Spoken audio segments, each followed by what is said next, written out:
የሰው ልጆች ከምንም በላይ ከሚያቀራርባቸው ነገሮች አንዱና ትልቁ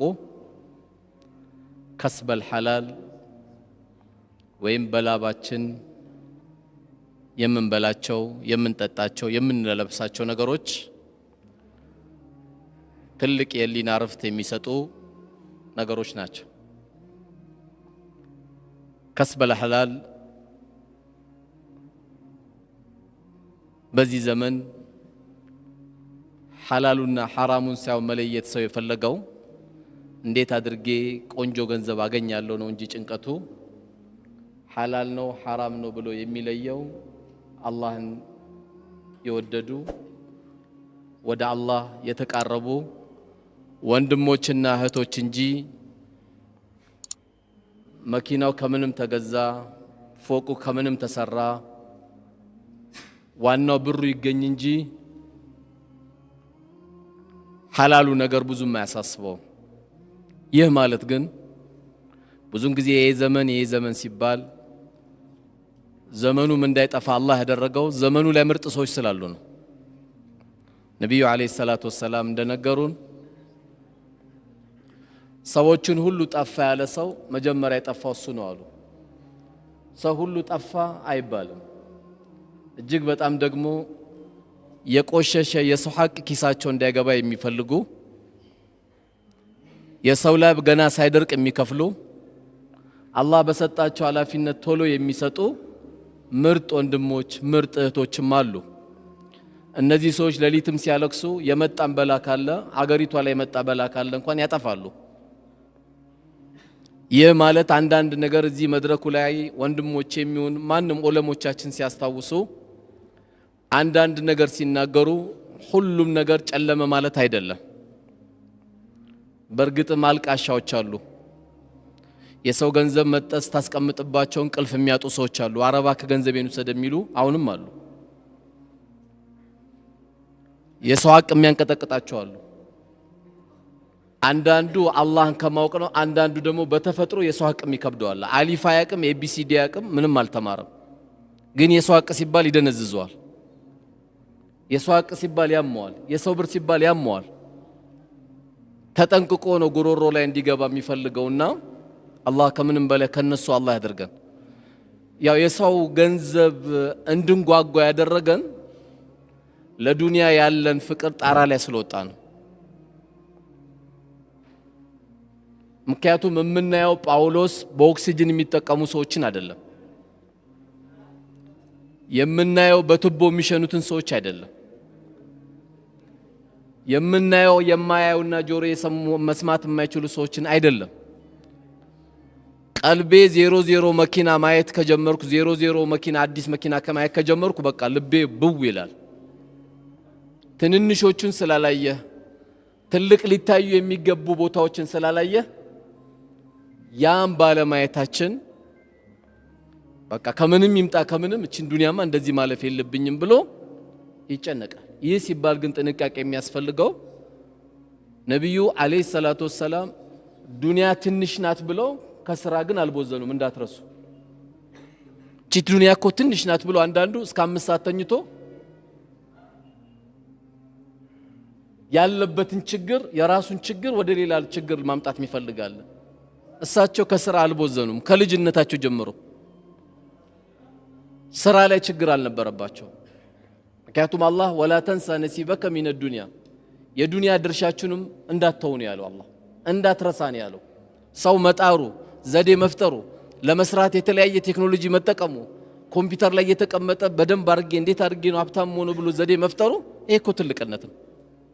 ትንሽነት እጅ መዘርጋት ነው እንጂ የምትሰራው ስራ አዲስ ቴክኒክ አውጥቼ በአላህ እገዛ ትልቅ መሆን አለብኝ ሀብታም መሆን አለብኝ ቢል ችግር የለውም። ግን በአላህ እገዛ ለገንዘብማ ቃሩንም ሰጦትም የተናገረው ቆሻሻ ንግግር ነበረ። እኔ ይሄን ገንዘብ እኮ አላህ የሰጠኝ ስለሚገባኝ ነው አለ። ይሄን ገንዘብ የሰጠኝ አንዳንዱም ይናገራል። እኔ የሁሉ ገንዘብ እኮ እንዴት እንዳመጣት እኔና አላህ ነው የምናውቀው ይላል። በቴክኒኬ በብልሃቴ በዘዴ ይላል። አረባክተው ካንተ የበለጡ ይሄን ያሉ ሰዎች ነበሩ ከነ ገንዘባቸው እስከ የውመል ቂያማ እንዲሰምጡ አላህ አድርጓቸው። በቴክኒክ የሚባል የለም ሁሉም ነገር ያለው ላ ሐውለ ወላ ቁወተ ኢላ ቢላህ ብልሃትም ኃይልም ያለው በአላህ ብቻ ነው ባንተ ቴክኒክ ቢሊየነር መሆን አትችልም ባንተ ማስተር ደግሞ ባንተ ትልቅ መሆን ደግሞ ከወፍጭ ቤት ላትወጣ ትችላለህ ጤፍ ተሸከም ሊልህ ይችላል በአላህ ነው ያለው ስለዚህ ሐላል ከስብ ላይ ልዩ ጉጉት ማድረግ ያስፈልጋል ልክ ዑለሞች እንዳሉት ሐላልን ከስብ የሚበላን ሰው ከምንም በላይ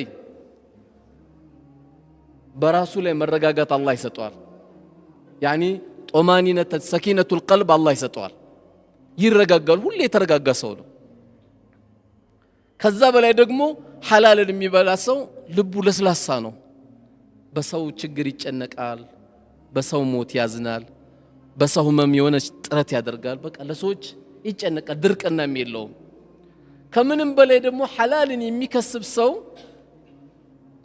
ዱዓውን አላህ ይቀበለዋል በኖርነው ቁጥር የተለያየ ሐጃዎች ይመጣሉ በእነዛ ሐጃዎች ዱዓ ይፈልጋል ያለ ዱዓ የሚፈታ ነገር የለም ዱዓውን አላህ ሙስተጃብ ያደርግለታል የዚህ አይነት የሚንቀሳቀሱ በላባቸው የሚበሉ ሰዎች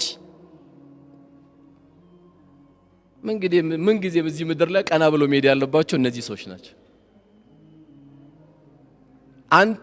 አንቺ በጥረትሽ የምትኖሪ በተቃራኒ ባልሽ በወር ደሞዝ እየተሯሯጠ የኮሚሽን ስራ እየሰራ ትንሽ ሱቅ እየከፈተ የቤት ኪራይ ለመክፈት እየታገለ ትምህርት ቤት ለመክፈል እየታገለ የኖረ ባልሽ ይሄንማ ቤት ሲገባ እግሩን ንጠቢው አንቺ ነሽ ትልቅ ባል ያለሽ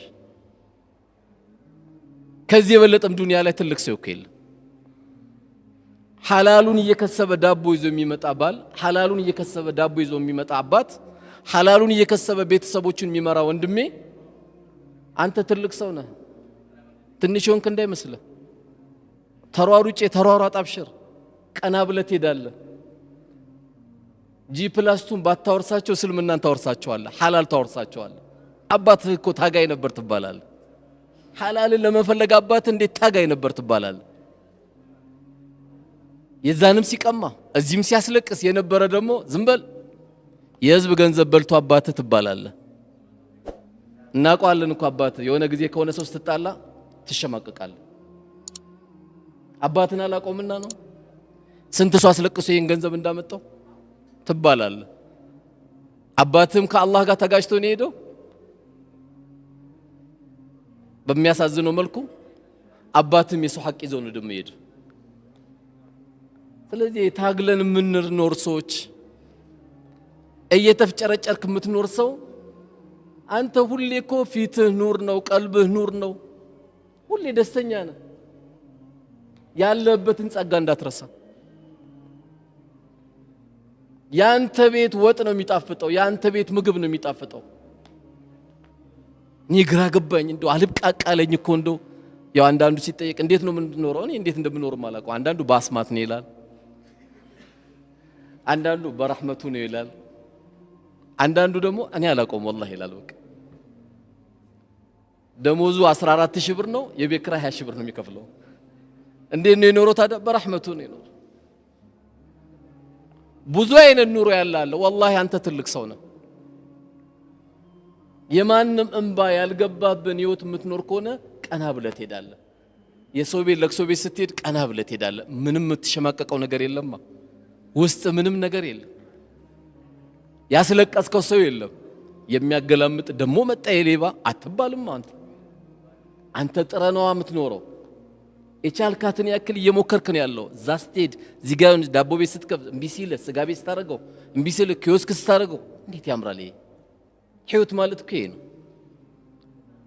ገንዘቡ ማይጣፍጥም እንጂ እንዲህ ካልሆነ አሜሪካን ግቢ የደከምከው ገንዘብና ከአሜሪካ የተላከለ ገንዘብ እኮ አንድ አይደለም ከአሜሪካማ ሲላክል ኡማውን ሁሉ ነው መጋበዝ የምትፈልገው ምን ልጋብዝ ትለዋለህ በቃ ጥብሲኑን ልቅቅሊውን ልትለዋለህ አሜሪካን ግቢ ሄደ ጥረት አድርገ የደከምካት ሳንቲም ግን ትቋጥራታለህ ቆይ እስቲ ይሄ ለእንትን ይሆናል ትላለህ ይሄ ለእንትን ይሆናል ልክ ደሞዝ ሲመጣ መድበከው የለም ገና 25 ላይ ለምን መድበው ለቤት ኪራይ ለትምህርት ለወተት ምናምን ብለህ ስላልደከምክበትና የደከምክበት ገንዘብ አንድ አይደለም ስለዚህ ሐላል ከስብ ላይ የሆኑ አካሎች ስለቆሸሹ እንዳትቆሸሽ፣ የሆኑ አካሎች ኪሳቸውን ስላሳበጡ አንተ አይመለከትህም።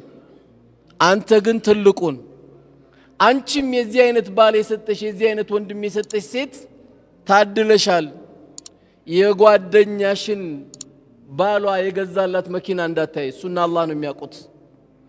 ያንቺ ከመኪና በላይ ባልሽ ትኩስ ዳቦ ይዞልሽ መጥቶልሻል ያሐላል። አብሽር ባለቤቴ በይው። የዱንያን ረሃብ እንችለዋለን፣ የአኺራን እሳት ግን አንችለውም በይው። አብሽሪው። ዛሬ ብንቸገር ነገ ኢንሻአላህ ደግሞ እናገኘዋለን። አብሽር ባለቤቴ በይው። የዚህ አይነት ባል አላህ ሰጦሽ ነው ደግሞ አረ ምን ቺስታ ነው የምትለው? ቺስታ ነው እያሉ የሚያባሩ አሉ እና አባረሽ ልትሄጂ ነው። ባሪያ የሚያደርግሽ ባል ነው እንደምታረጊው። ይሄ እኮ ትልቅ ባልሽ ነው። ለባለቤቴም ለልጆቼም ሐላል ይዤ እየመጣ ያለ ወንድምሽ የልጆችሽ አባት አብሽር በዩ። ባንቺ አብሽር፣ በቤቱ ሰኪና፣ በቤቱ ፍቅር አላህ የሚገርም ያላሰብነው ነገር ይመጣል። ደግሞ ይመጣል። ለምን ደሞ አይመጣም? ዱንያ ትመጣለች እኮ ግን ሰብር ያስፈልጋል። ሰው መቼም አልሰብርም ካለ እኮ በትንሿ ነገር ይወርቃል። እንኳን ያለ በትንሽ አላያችሁም? አንዳንዴ መኪና ዘጋብኝ ተብሎ ሁለት ሾፌሮች ሲጣሉ 30 መጣብ ያላቸው ነው የሚመስሉት። እስቲ ውረድ፣ ልብ ካለ ውረድ፣ አንተ ሚል ውረድ ይባባላሉ። እነዚህ ሰዎች ስትጠጋ ተዋውቃላችሁ ብትላችሁ ኧረ ወላሂ አላቆም ነው የሚሉ። ዘጋብኝ ብሎ ለሰከንድ ሰብር አጥቶ ሰው ሲደባደብ ታይዋል። በዚህ ምክንያት እኮ ሰበር ዜና ተብሎ እኮ ቀርቧል እኮ። ለደቂቃ ስለዘጋበት ሽጉጥ አጥቶ ገለዋል። ለደቂቃ ሰብር አጥቶ ማለት ነው። እንደው የሚገርም የሰው ልጅ እኮ ባህሪያችን። ስለዚህ ሐላል ላይ ያለን ወንድሞች ቀናበል፣ ቀናበይ፣ ቤትሽ በሐላል የተሞላ እህቴ ቀናበይ። ተዳሪሽ ያማረው ያንቺ ነው። ልጆችሽ ቀና ብለው ነው የሚያድጉት። ይሄንን ነው በጣም ማሰብ ያለብን። ለምን ሁላችንም ጭንቀታችን ሐሳባችን ሁሉ ዱንያ ዱንያ ዱንያ ብቻ ስለሆነ